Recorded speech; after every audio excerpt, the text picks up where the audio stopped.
Alors, bonsoir tout le monde et bienvenue dans ce partage d'expérience. Donc, l'idée de ces partages d'expérience, c'est vraiment d'inviter des intervenants sur le sujet en particulier et de leur permettre de montrer concrètement qu'est-ce qu'ils font dans leur quotidien, dans leur métier, comment ils en sont arrivés là. Ici, on n'est pas du tout dans une posture théorique, hein. Le but, c'est que pour mes étudiants qui sont là, je les salue tous d'ailleurs, je suis très contente, qui puissent se projeter et comprendre un petit peu, que, chaque trajectoire est, différente.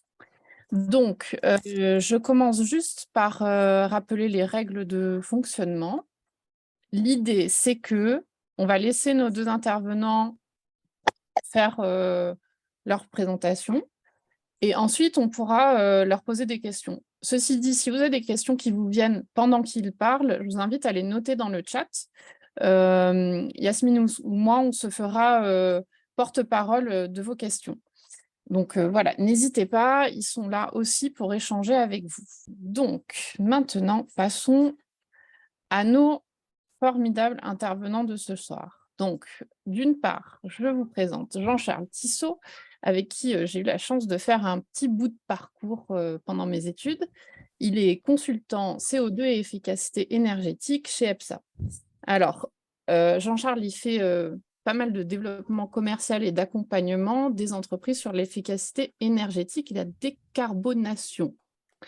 Il a fait aussi du consulting au long cours sur des normes, alors Je ISO prendrai le relais. 50001, tu me raconteras, des projets photovoltaïques, et des stratégies bas carbone. Alors, il a travaillé aussi chez Ecocer Environnement, pour le think tank Entreprises pour l'environnement et pour l'association Bilan Carbone et Veolia Environnement.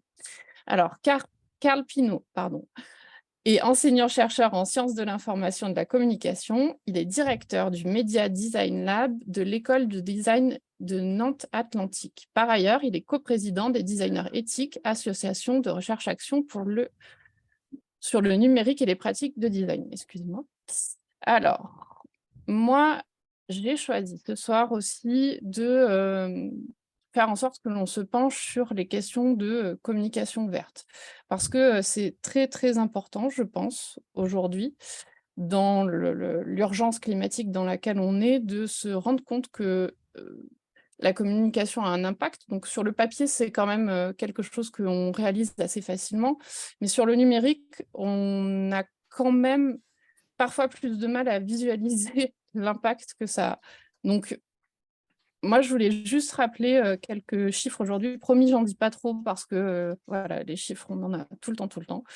Mais il est établi que le numérique contribue aujourd'hui au niveau mondial à 3 à 4% des émissions de gaz à effet de serre, soit l'équivalent du secteur aérien, et qu'il se développe à vive allure. Au rythme actuel, il devrait atteindre 7% des émissions d'ici 2030. Donc l'idée, c'est quand même de réaliser que nos métiers ont un impact et que là, au moment où on se parle, dans cette visio, on a quand même toute l'infrastructure numérique qui est mise à contribution, des câbles Internet aux serveurs, en passant par l'électricité pour allumer nos maisons et pour faire marcher cet ordinateur. Donc, ceci dit, on a quand même voilà, nos 2 intervenants et tant d'autres qui travaillent à changer le monde et ralentir ce changement climatique ou du moins faire en sorte que l'on s'y adapte. Et moi, j'ai déjà eu la chance de les entendre parler, donc vous allez voir que c'est vraiment très intéressant et que on a beaucoup à faire et il faut y aller. Voilà. Donc, attendez, j'ai un doute, je pense que j'ai dit Jean-Charles d'abord, c'est ça? Jean-Charles, je te laisse la parole.